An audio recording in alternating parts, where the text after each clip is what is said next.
this is one of those moments. This is one of those times. The people of Egypt have spoken, their voices have been heard, and Egypt will never be the same. By stepping down, President Mubarak responded to the Egyptian people's hunger for change. But this is not the end of Egypt's transition. It's a beginning. I'm sure there will be difficult days ahead, and many questions remain unanswered. But I am confident that the people of Egypt can find the answers and do so peacefully, constructively, and in the spirit of unity that has defined these last few weeks. For Egyptians have made it clear that nothing less than genuine democracy will carry the day. The military has served patriotically and responsibly as a caretaker to the state, and will now have to ensure a transition that is credible in the eyes of the Egyptian people. That means protecting the rights of Egypt's citizens, lifting the emergency law, revising the Constitution and other laws to make this change irreversible, and laying out a clear path to elections that are fair and free. Above all, this transition must bring all of Egypt's voices to the table. For the spirit of peaceful protest and perseverance that the Egyptian people have shown can serve as a powerful wind at the back of this change. The United States will continue to be a friend and partner to Egypt. We stand ready to provide whatever assistance is necessary and asked for to pursue a credible transition to a democracy. I'm also confident that the same ingenuity and entrepreneurial spirit that the young people of Egypt have shown in recent days can be harnessed to create new opportunity, jobs, and businesses that allow the extraordinary potential of this generation to take flight. And I know that a democratic Egypt can advance its role of responsible leadership not only in the region, but around the world. Egypt has played a pivotal role in human history for over 6,000 years. But over the last few weeks, the wheel of history turned at a blinding pace as the Egyptian people demanded their universal rights. We saw mothers and fathers carrying their children on their shoulders to show them what true freedom might look like. We saw a young Egyptian say, "For the first time in my life, I really count. My voice is heard. Even though I'm only one person, this is the way real democracy works." We saw protesters chant, "Salmiya, Salmiya."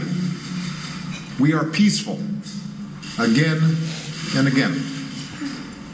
We saw a military that would not fire bullets at the people they were sworn to protect.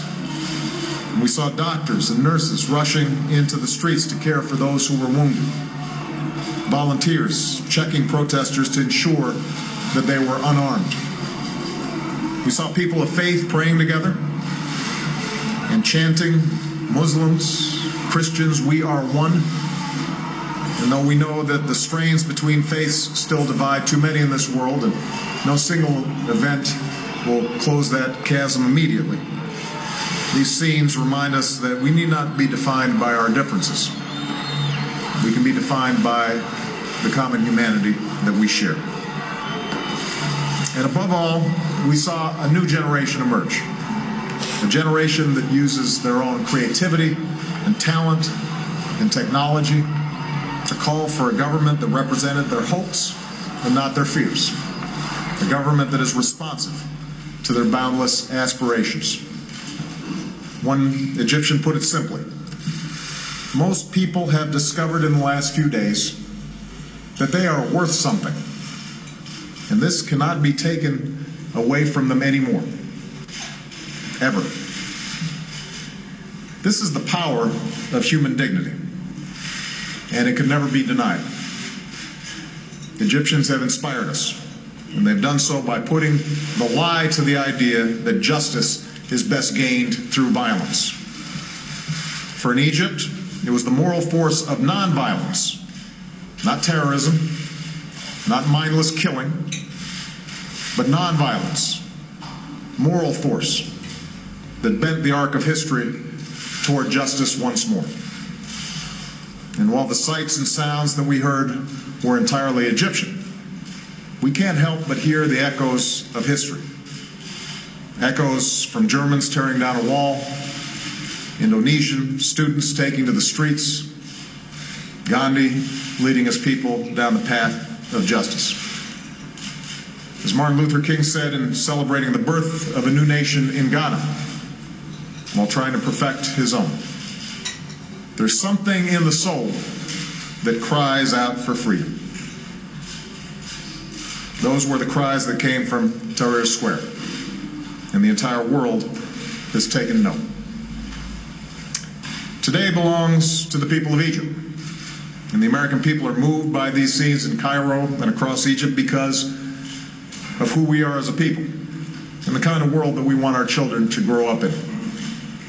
The word Tahrir means liberation.